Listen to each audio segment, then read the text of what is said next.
sama. Sanad keilmuan, ilmu syariah antara Rasul satu dan yang lainnya itu enggak sama, yang nyambung terhadap Allah. Saiki sekarang sanad keilmuan dari sisi syariah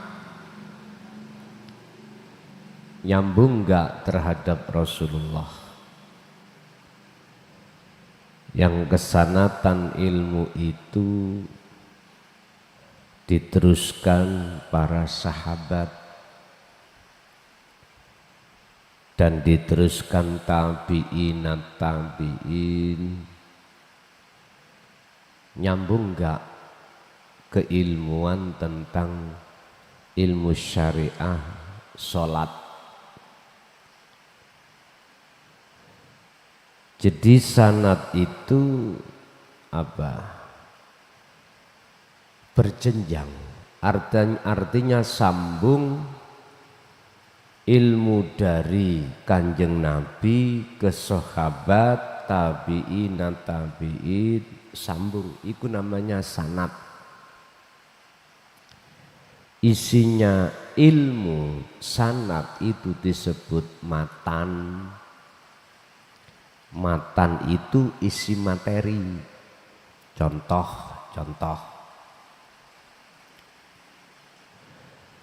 Sanad keilmuan tentang masalah hadis yang membicarakan tentang sholat. Nyambung boten. Rawine iki yang menceritakan ini sambung napa mboten? Sambungi ikulah disebut sanad. Sanad yang muttasil, tali yang sambung.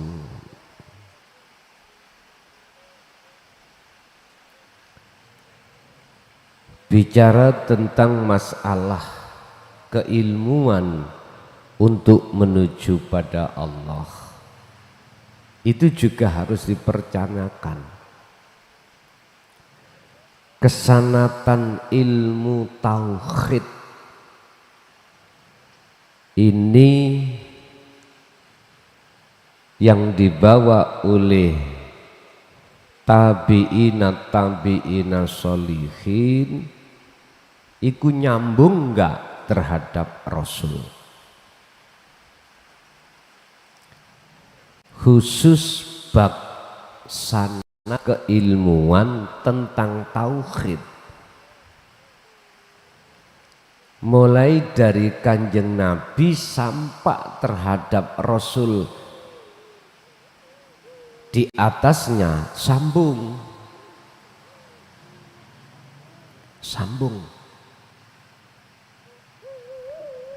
Kalau syariat beda-beda.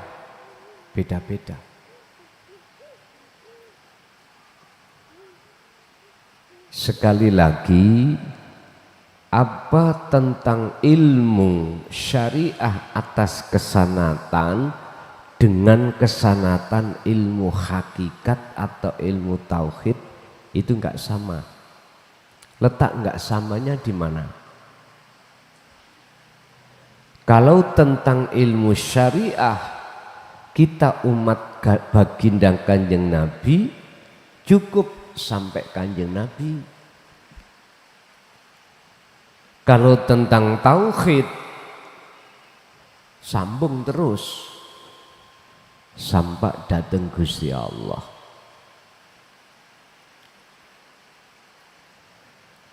Sekarang mulai Nabi Adam sampai Kanjeng Nabi Muhammad, kalau bicara Allah itu yang mana? Kalau bicara tentang ahad itu yang mana? Sama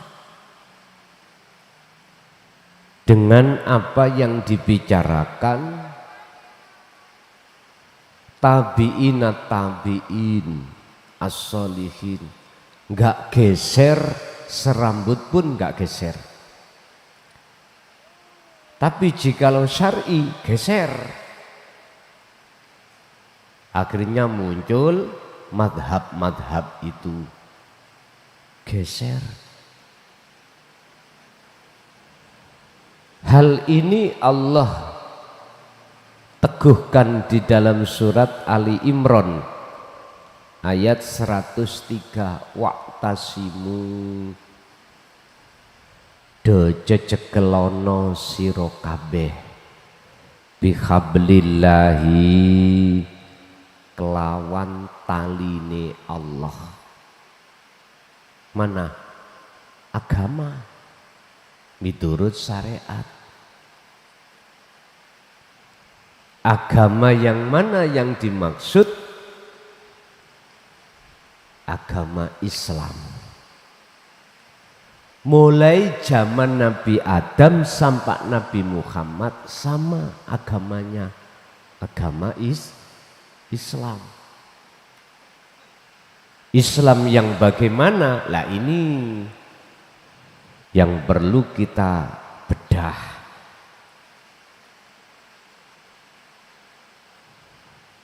Bil huda wa dinil haq ay dinut tauhid. Dinul haq, agama yang hak benar, ay dinut tauhid, agama yang mendidik ruhaniyah dengan ilmu ketuhanan, ilmu keesaan. Ya ini agama yang hak. Inilah yang disebut Islam. Islam dari kata bahasa apa? Salama yusallimu, pasrah. Pasrah. Wa anibu ila rabbikum wa aslimu lahu, pasrah. Dikatakan orang yang betul-betul pasrah, orang yang dalam hatinya sudah tidak hitung-hitungan, wong pasrah kok. Berarti tidak boleh ngikuti masalah yang sudah dipasrahkan. Enggak boleh merasa kita yang melakukan, namanya pasrah itu. Jadi di situ enggak ada hitung-hitungan. Enggak pasrah kita, Islam kita itu semua sudah dilakukan, baik tenaga maupun biaya. Natijahnya akhirnya rugi. Hitung-hitungan, rugi biaya, rugi waktu, rugi tenaga. Iku jenenge pasrah ye. Pasrah ye. Oleh borongan, hitung-hitungannya badi Pak Bu. Tengah dalan, kena musibah, ujian, plensengane ambrol. Lah rendeng-rendeng kok ngan melengseng. Iki piye karepe?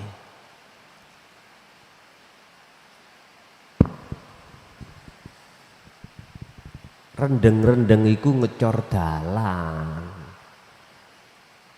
nanti tambah kuat. Cor itu kalau kena air habis dicor tambah kuat. Ngaspal jalan ya merotoli.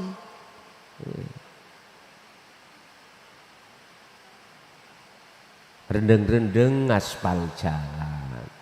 Habis di aspal banjiri teko. Durung padet merotol, rugi. Yo ya tau, rugi. Wa aslimu lahu, mana letak dimaksud dengan pasrah itu? Bukan itu Islam yang dimaksud. Islam yang dimaksud di sini adalah Islam yang diikuti oleh para rasul, para tabi'ina sholihin. Islam itu adalah agama yang mengajarkan tentang ilmu ketuhanan supaya hatimu bisa mengesahkan pada Allah. Oh, ini le. Mana kuncinya yang disebut bihablillah, tali sanad yang sambung gak putus itu yang mana? Yang menjadikan hatimu itu mengesahkan Allah. La ilaha illa anta, akhirnya bisa la ilaha illa ana. Ya wasilah sing saya sebut biasai dzikir sirul asrar itu. Sebab hanya dzikir sirul asrar lah yang memfungsikan hatimu untuk tidak ngaku-ngaku. Nek dzikir siri jahri isih ngaku-ngaku. Nah inilah tali atau sanad, syarate sanad ini sambung nang Allah, nggak sambung nang makhluk sudah. Lah tentang keilmuan dinut tauhid ini sambung sampai Allah sambung, artinya khusus tentang tauhid mulai nabi rasul siapapun tidak geser, tidak khilaf serambut pun nggak bisa. Ini yang disebut sanad yang muttasil, ya ini ilmunya, ya ini ilmu yang khusus didik ruhaniyah tentang tauhid, nggak geser, nggak akan khilaf. Iku ilmu asal sebabi ilmu sing tuwa,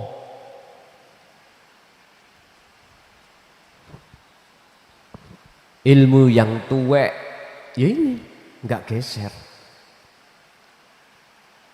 Sing geser sing khilaf niku ngilmu enom, ya iki ilmu syar'i.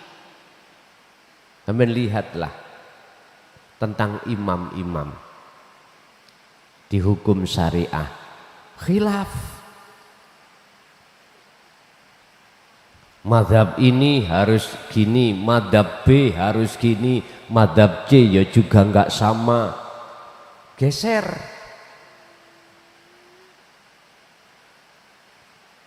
Bahkan Allah ingatkan bihablillahi jami'an, podo cecekelono sira kabeh bihablillahi kelawan taline Allah jami'an kelawan sekabehane.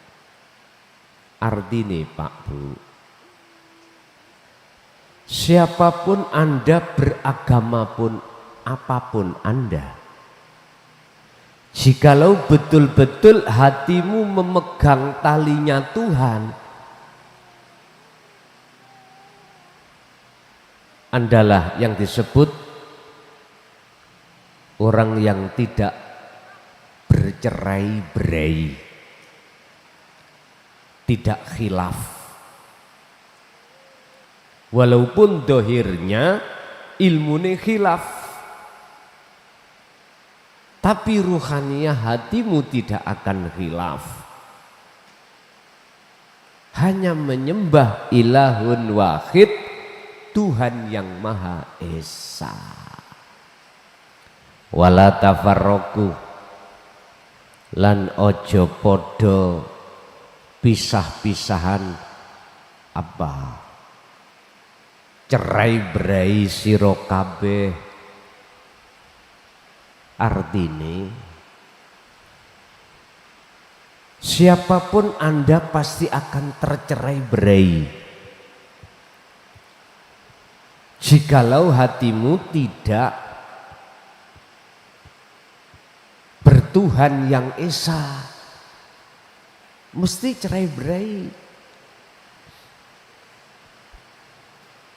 Loh, kalau ini dibiarkan,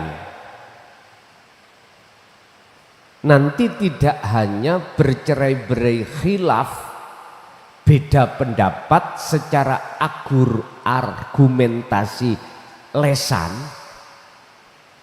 pasti akan terjadi argumentasi fisik. Itu namanya horizontal. Perang tidak hanya secara lesan, media, argumen secara hujah, tetapi pasti akan melebar terhadap horizontal. Apa? Secara fisik pasti perang. Contoh-contoh dilihat, dibuka. Di Timur Tengah bagaimana? Antara Syiah dengan Sunni. Sampai ke fisik. Indonesia bisa jadi antara ahli sunnah dengan Muhammadiyah, NU dengan Muhammadiyah, atau yang lainnya bisa akan terjadi.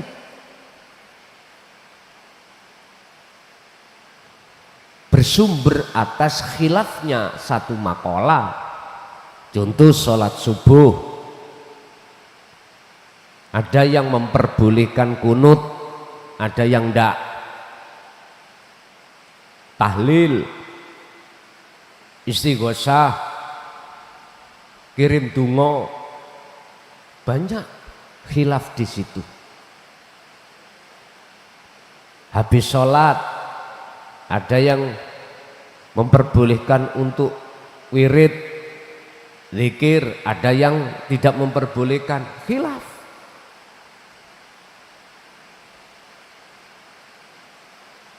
Ayo, ini biarkan. Hasud akan manakala akan menjadi besar, pasti akan terjadi horizontal.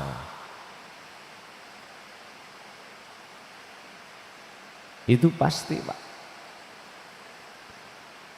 Tapi kalau kita bicara tentang masalah hukum hakikiyah, geser satu rambut pun, mulai Nabi Rasul siapapun, sampai detik ini nggak geser. Kesimpulannya, ani budullaha wastanibut tauhid. Dalam proses untuk mengesahkan pada Tuhan, wajib hatimu untuk menanggalkan keakuan dirimu. Wes, niki harga mati. Harga mati. Ya inilah yang disebut Islam.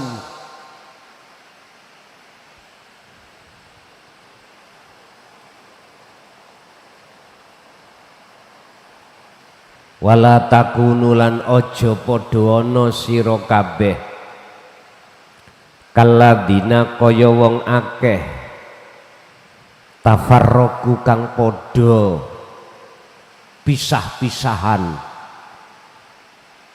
tafarraqu kang padha bercerai-berai sapa ladina wahtalafu lan padha beda pendapat, padha persulayan sapa ladina mimba dima sakwise apa jaahum kang tekohum ing mereka apa albayinatu keterangan kang jelas.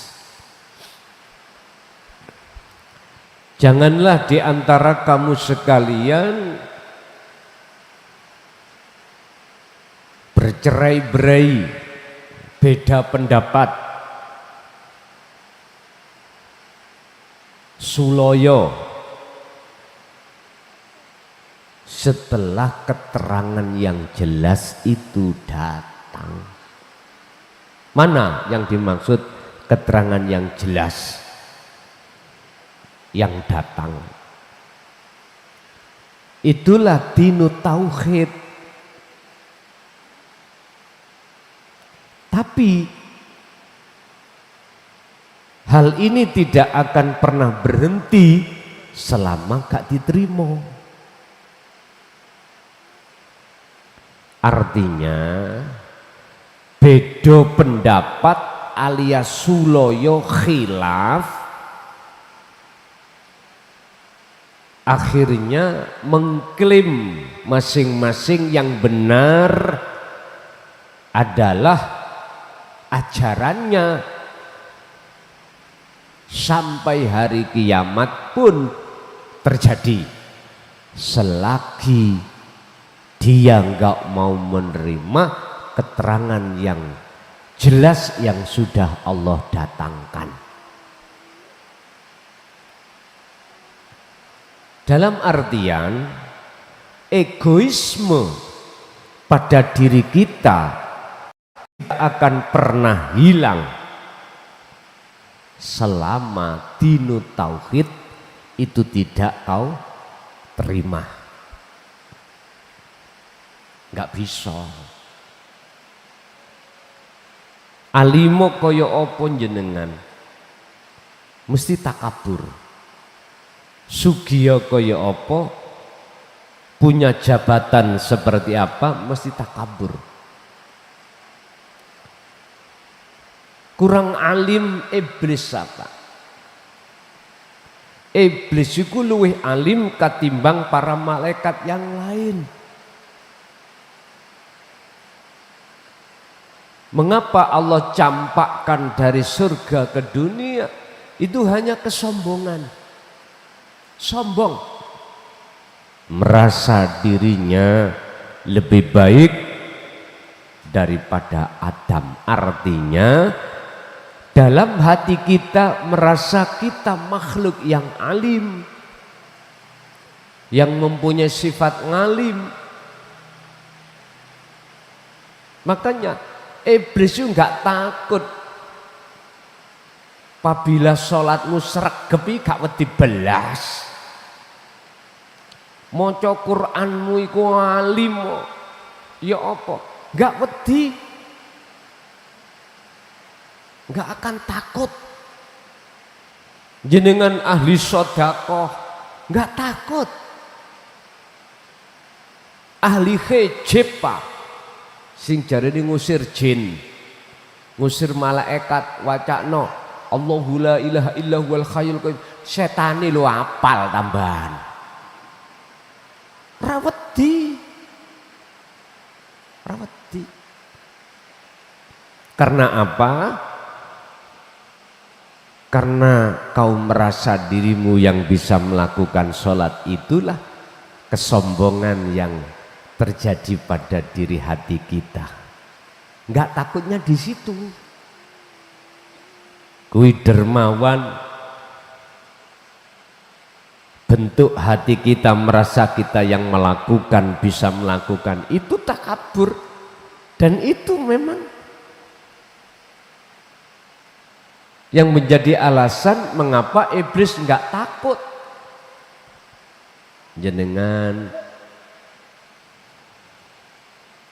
gak khawatir melarat, padahal bantawi nukokno beras masyarakat.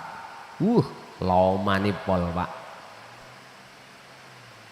Tapi dalam hati kita merasa kita yang bisa melakukan. Mboten wedi iblis lah.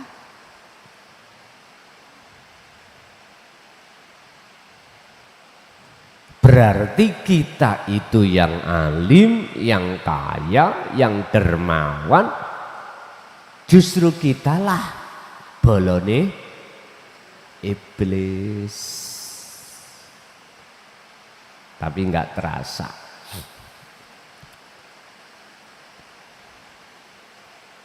Egoisme itu tidak akan pernah hilang di dalam hati kita selama kita menolak dinut tauhid.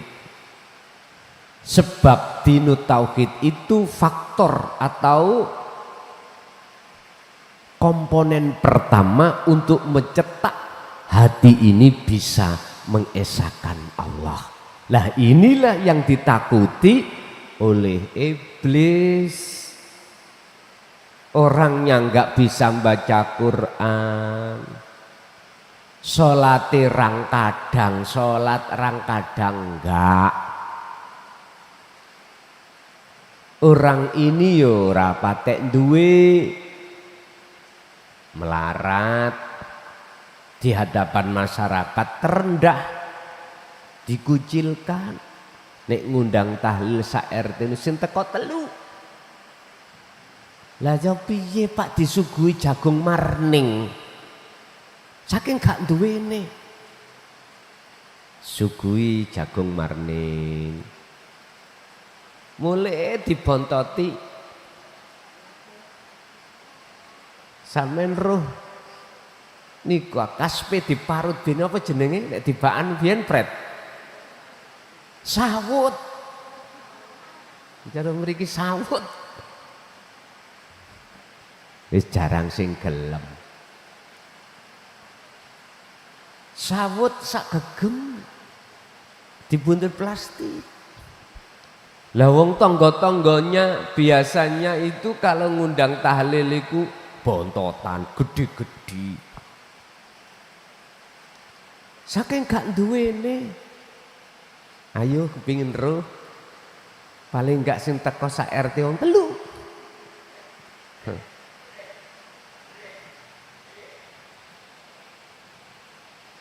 Maca Quran yo gak iso, sholat yo arang-arang, bahkan tidak pernah. Mohon maaf loh ya, mohon maaf. Iki mandang dari kacamata hakikat bukan syariat. Jangankan sodako, ya dah, sing dipangan lho, kadang gak ada. Tapi ditakuti iblis. Takutnya duduk-duduk Pak. Sebab apa? Minhumul mukhlasin. Hatinya selalu mengesahkan Allah. Ini yang iblis takut pada orang seperti ini Pak. Bukan takut ahli maca Quran kae, ndak. Kurang alim mah iblis. Luwih alim katimbang malaikah. Alim. Ahli sholat sujudi gak mari-mari, jenengan 5 menit ae kemeng. Nah, iblis iku ajazil iku ribuan tahun. Bapak Ibu hadirin, artine kuwi nek secara dohir ahli sholat ojo dumeh. Apa bahasa Indonesia ojo dumeh? Ojo sombong. Lagi dadi wong sugih nyaran-nyaran ngene. sumbungi duduk-duduk. Sik lagi dadi kepala desa. Kepala desa nyaran-nyaran lah. Sumbungi gak kena ditulungi. Insyaallah.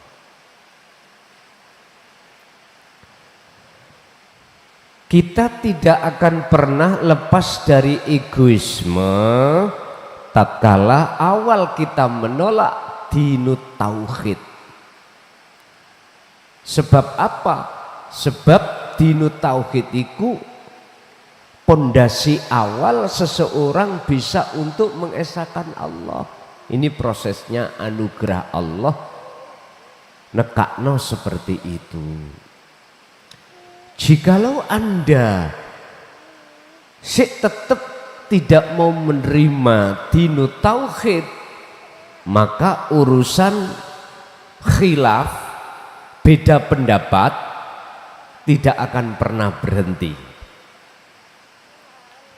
Permusuhan tidak akan pernah terjadi, tidak akan pernah berhenti.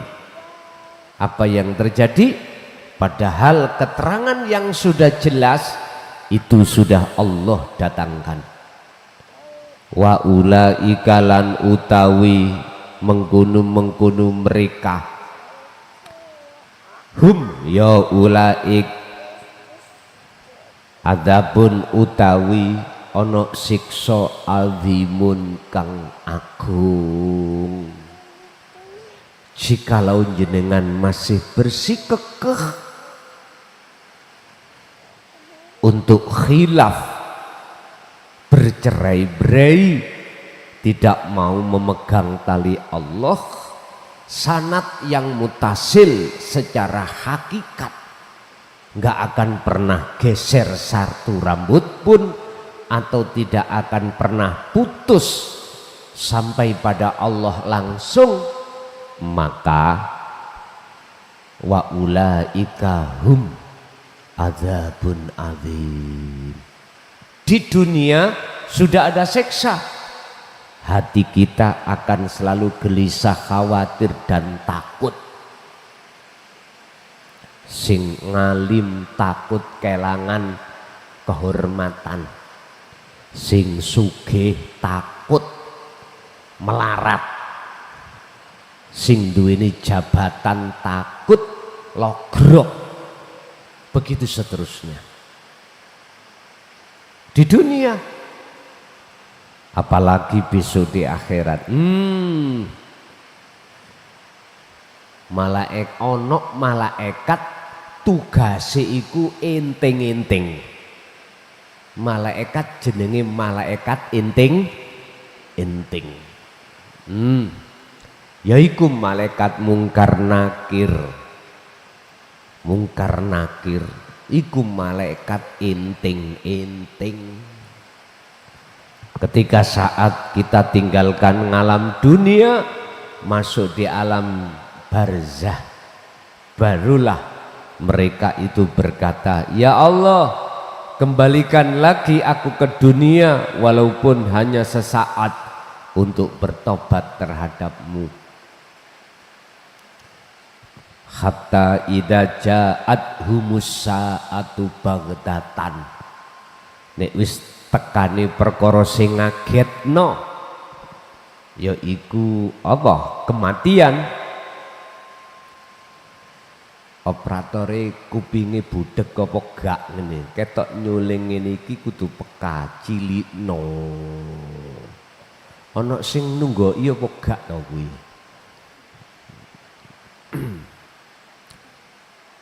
Ket awal mang gak dirungokno apa piye. Pun. Lho ngene iki nyuling. Ngono lho. Dadi hasilin ning YouTube ya banyak sing komplain menyang aku masalah ya. Komplain ya. Ya aku kudu kakean cocot kuliah. Wis kudu. Pun. Jadi mereka yang lepas dinut tauhid alias tidak mau terima, maka terjadi sampai kapanpun dia akan tafarroku wahtalafu, beda pendapat, gap. Akhirnya apa yang ada dalam hati? Syirik, saling geding, esok-esok gak nyopo barang. Lah disinilah Pak, Gusti Allah supaya situasi di bawah itu tidak seperti itu, baru Allah ja'ahum al-bayyinat, didatangkanlah keterangan yang benar terhadap diri kita sebagai manusia, supaya hanya berpegang teguh hablum minallah, apa, tali yang sebenar-benarnya, tali yang tidak putus langsung pada Allah itu. Oleh sebab itu, wahai saudaraku yang ada di Islam secara dohir, yang bedo-bedo bendera, kembalilah kau pada keterangan yang sudah Allah datangkan, kebenaran hati untuk mengesahkan pada Allah. Wahai saudaraku secara dohir yang beda agama, sementara ini terimalah ajaran ketuhanan itu, supaya betul-betul hatimu itu tinggalkan perbedaan dan perceraian, bercerai-berai, dan menuju satu keesaan pada Tuhan. Jikalau hal ini tidak Anda lakukan, maka ulaika, Gusti Allah sudah mengatakan, hum adzabun adzim. Oke, Bapak Ibu hadirin, itu apa yang bisa kami sampaikan terkait sanad. Sanad adalah kabar yang diceritakan dari rawi satu ke rawi yang lainnya. Jadi sanad ini harus sampai pada Allah. Bahasa hakikat yang disebut sanad keilmuan ini yang tidak terputus adalah dinut tauhid. Mulai zaman Nabi Rasul siapapun sampai detik ini, segeser serambut pun tidak akan pernah khilaf. Justru yang sering khilaf itu adalah ilmu-ilmu yang di luar dinut tauhid mekaten. Oke, kita masuk pada sesi tanya jawab. Barangkali ada yang perlu ditanyakan, kami persilahkan.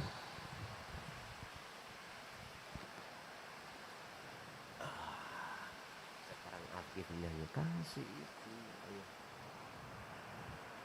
Boleh?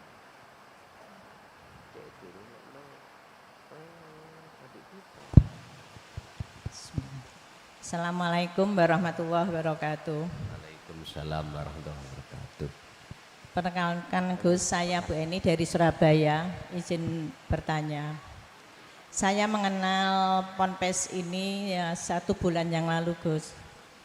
Setelah menyimak YouTube, kemudian sebulan yang lalu saya langsung baiat di sini dan saya langsung praktek kholwat. Tapi dalam praktek kholwat itu rasanya kok masih terputus-putus saya melakukannya. Maksudnya itu tauhid itu pergi datang seperti itu. Kemudian saya juga masih bingung. Kalau misalnya seorang hamba itu biasa melakukan qiyamul lail, biasa sholat sunnah, kemudian zikir-zikir, la ilaha illallah atau sholawat, istighfar dan sebagainya. Apakah kalau mengikuti ajaran dinul tauhid ini, hal itu masih tetap dilanjutkan dengan kholwat, atau tidak perlu melakukan itu lagi, langsung kholwat? Itu saya masih bingung. Kemudian dalam berdoa itu apa kita masih boleh berdoa Allahumma inna nas'aluka ridhoka wal jannah wa na'udzubika min sakhatika wan nar. Itu yang pertama, Gus.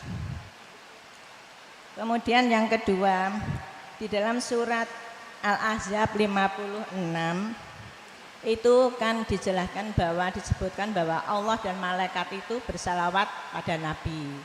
Kemudian kita diminta untuk juga bersalawat pada Nabi dan mengucapkan salam penghormatan kepada Nabi yang terbaik. Nah, saya ingin tahu bagaimana Allah dan malaikat itu bersalawat pada Nabi dan bagaimana kita bersalawat pada Nabi yang baik dan mengucapkan salam yang baik, yang benar menurut syariat maupun hakikat. Ya.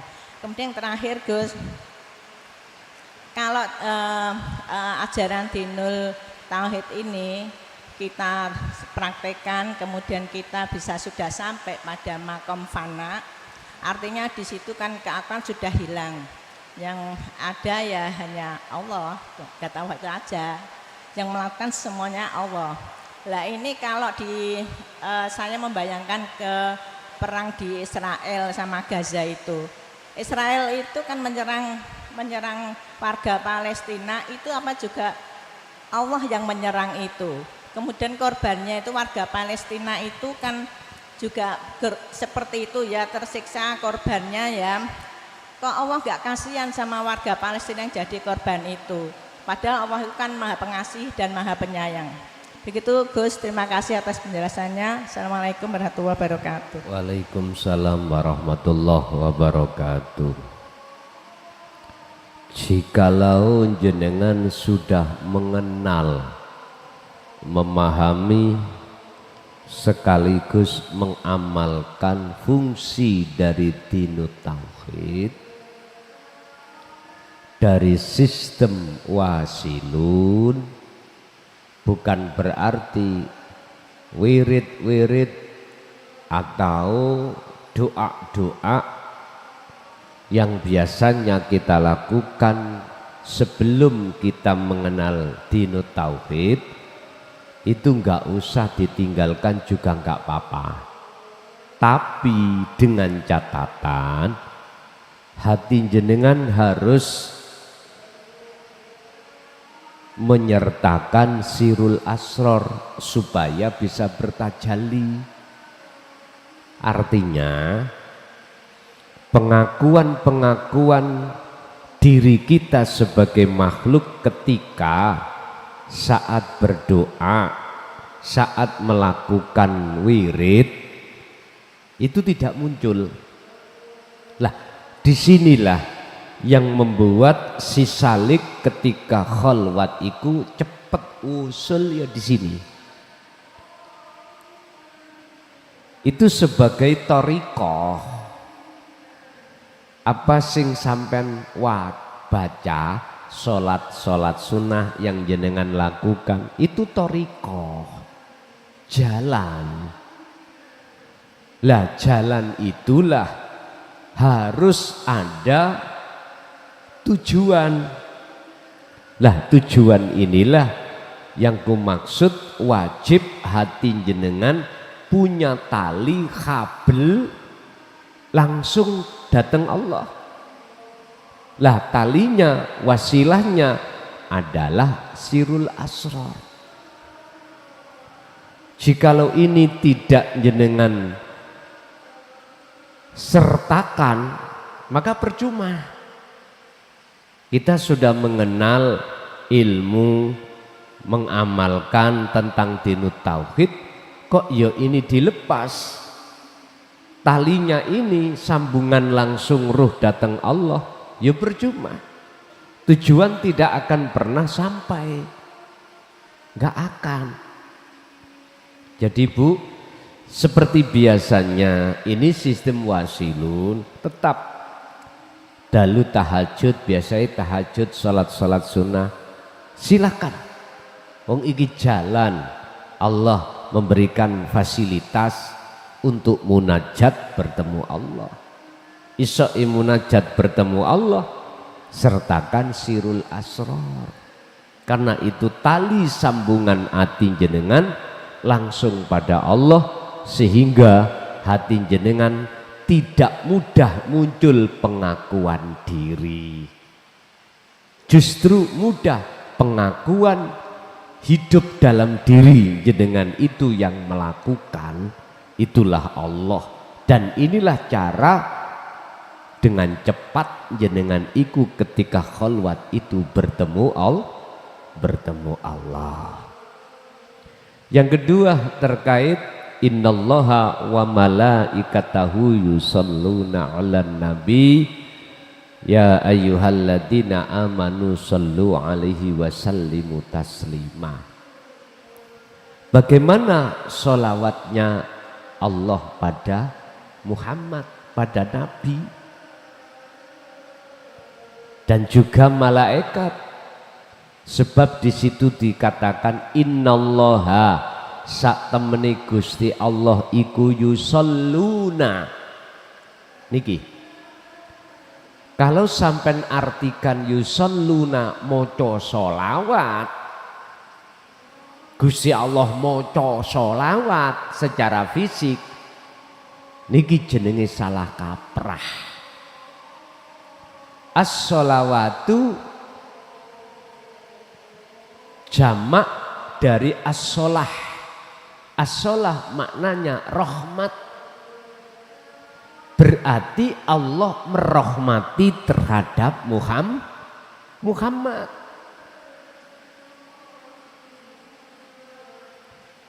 Allah merahmati terhadap Muhammad dengan bentuk apa?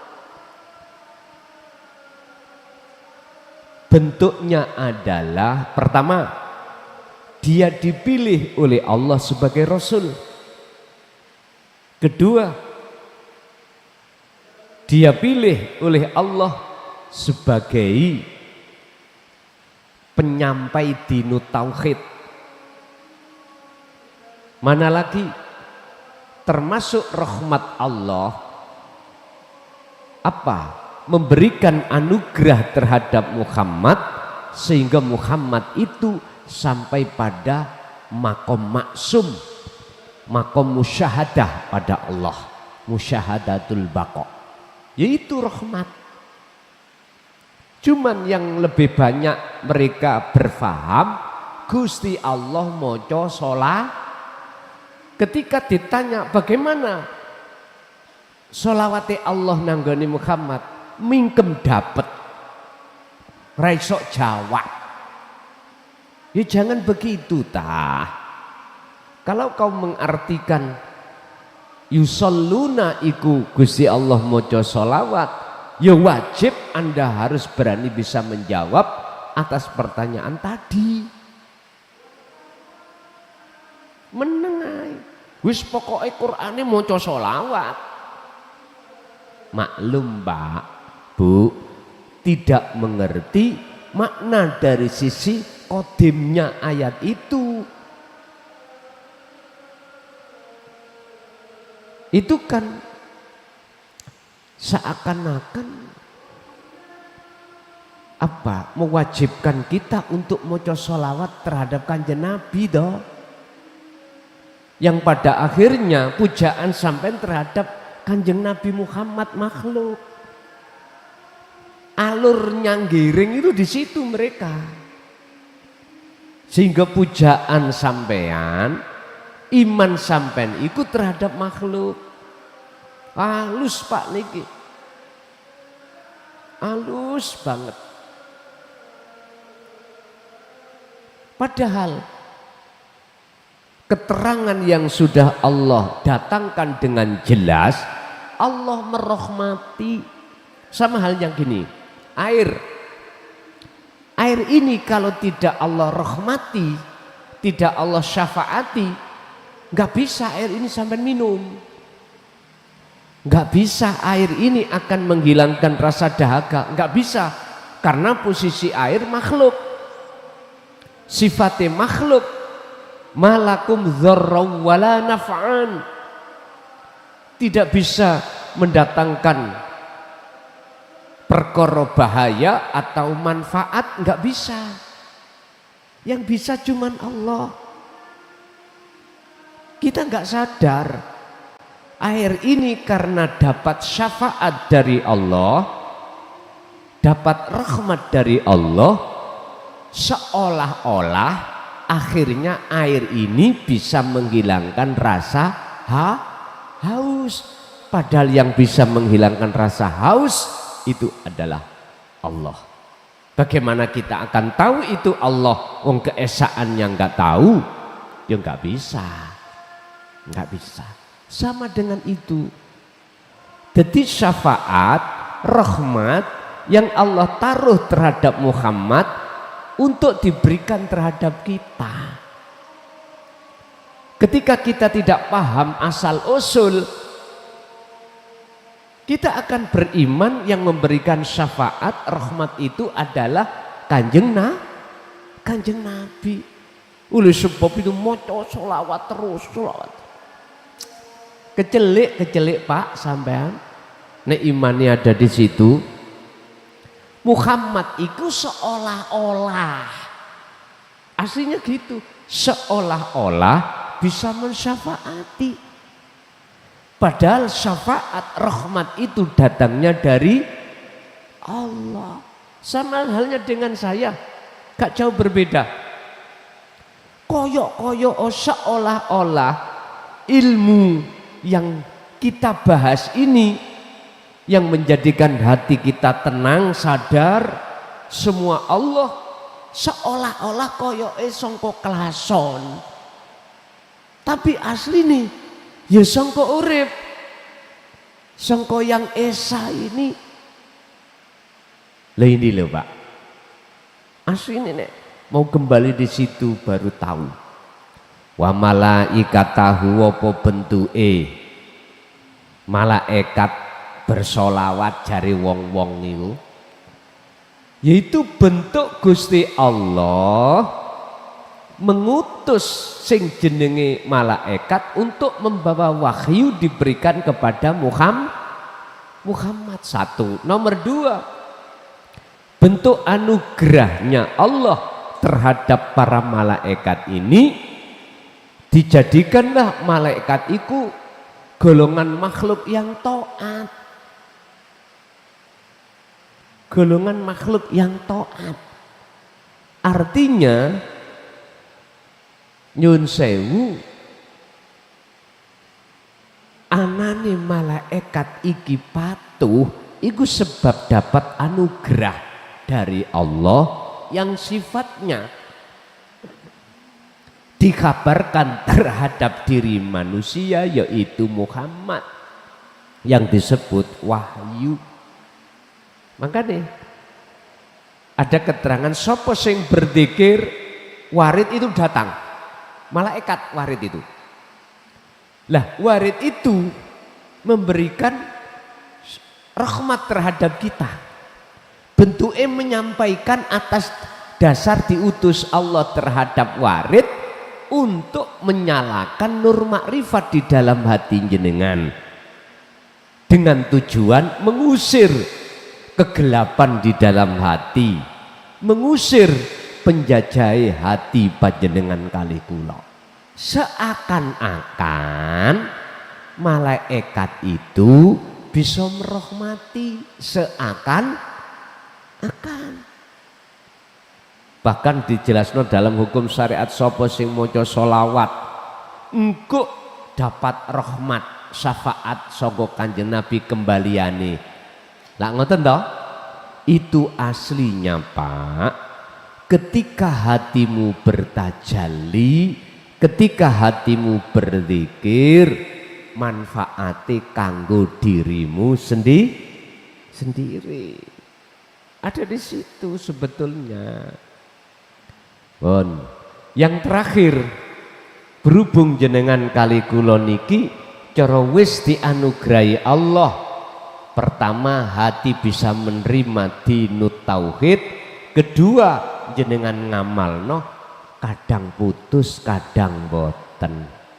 Wis nikmatono. Putus sambungnya dalam dirimu karena itu proses Allah terhadap rohaniyahmu untuk menyempurnakan kemakrifatani.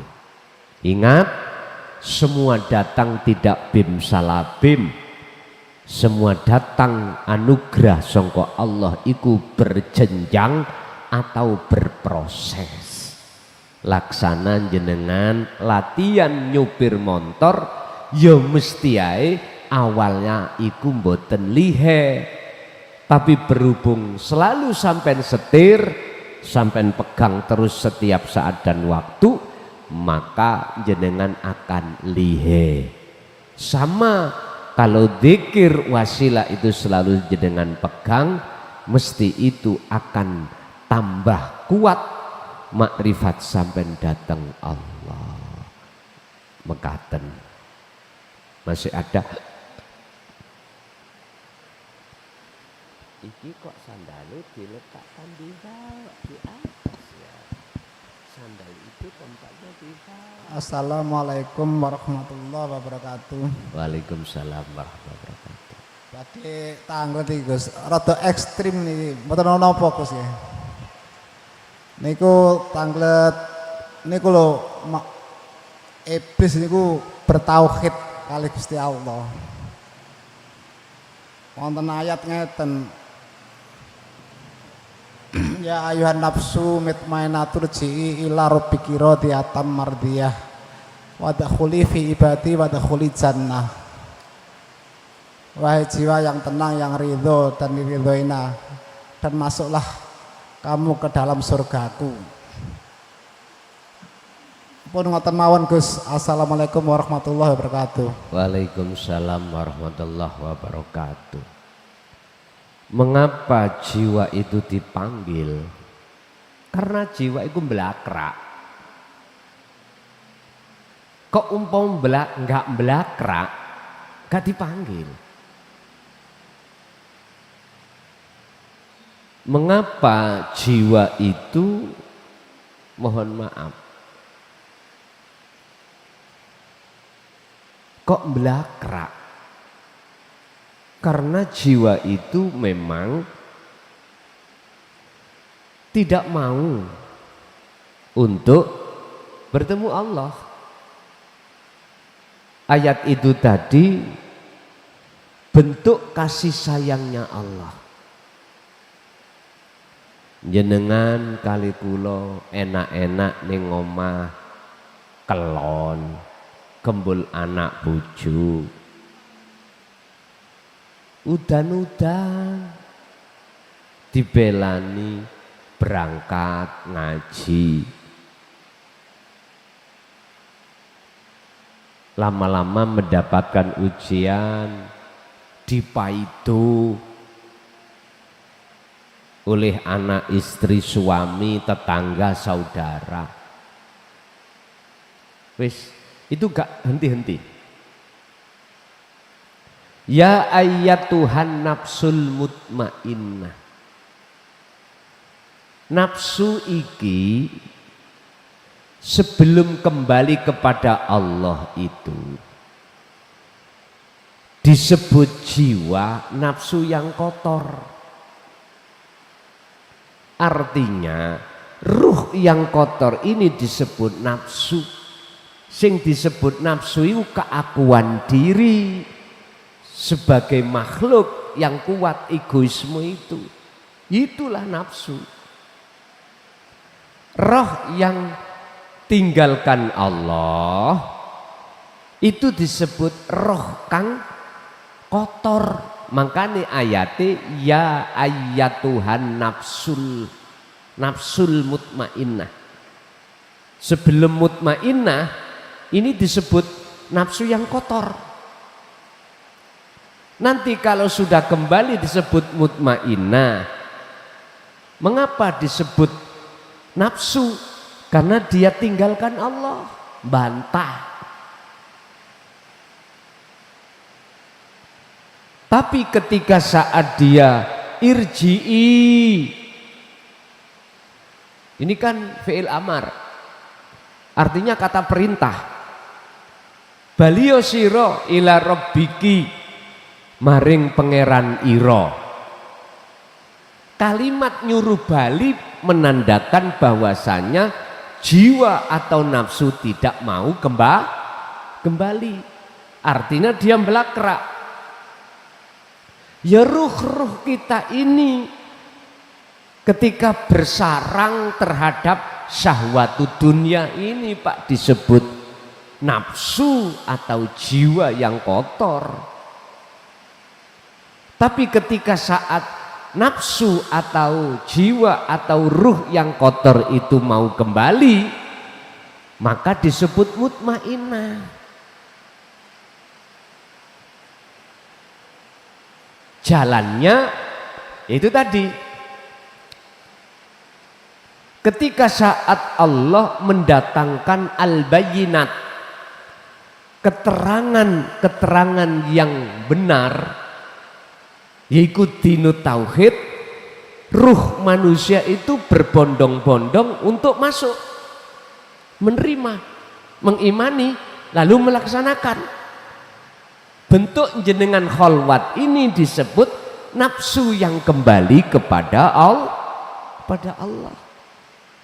Diri yang kembali kepada Tuhannya akhirnya disebut mutmainnah. Rodiyatam mardiyah, olehnya dia kembali dalam posisi ridho dan diridani. Mengapa dia ridho? Ridho melepaskan hubungan terhadap urusan apapun. Hati jenengan harus ridho, hati pegatan ambek anak, bojo, dunya brono, ruhaniyah. Mpun salah tafsir lho ya. Mulih langsung nang masih jauh pegatan secara fisik, bukan itu. Cintane ati sampai mau lho pada selain Allah, pada anak, istri, suami, harta benda, putus. Yang tadinya jenengan ini beriman bahwasanya 3 hal ini bisa mendatangkan manfaat dan mudarat, putus. Ruhaniyah wajib niki. Sampai nek pingin nafsu, kalau betul-betul kau ingin kembali menjadi yang tenang, putuslah hubunganmu terhadap selain Allah. Putus hubungan. Ruhmu harus putus hubungan. Rodiyatam mardiyah ini maksudnya jenengan iki wis gak hitung-hitungan. Barulah Allah ngeridani. Itulah anugerah. Sebab tidak semua orang Pak hati mau melepaskan jeratan nafsu, enggak semua orang. Enggak semua orang hati mau tinggalkan selain Allah, enggak semua orang. Kecuali hamba yang Allah pilih. Estu. Siapa hamba yang Allah pilih, merekalah hatinya ikhlas menanggalkan segi apapun. Tapi kok ya sik kegandolan, nggak bisa sampai tujuan rodiyatam mardiyah mensaket. Jikalau nafsu kau betul-betul mau kembali, jiwa mau kembali kepada Tuhanmu, fadkhuli mongko nglebokake sapa ingsun Allah fi ibadi ing dalam golongan hambaku, golongan jannati, golongan yang ada di rahmatku, yaiku anugerah bertemu Allah. Kesimpulannya, ruh yang masih kotor atau minggat belakrak ninggalno Allah iku disebut nafsu, yaiku roh yang kotor disebut nafsu, diri keakuan diri makhluk yang menyala di dalam hati kita, dalam kurung egoisme. Tapi jikalau ini mau kembali kepada Tuhan disebut mutmainnah. Itulah yang kumaksud orang-orang yang sudah menjadi kekasih Allah. Al-Fatihah.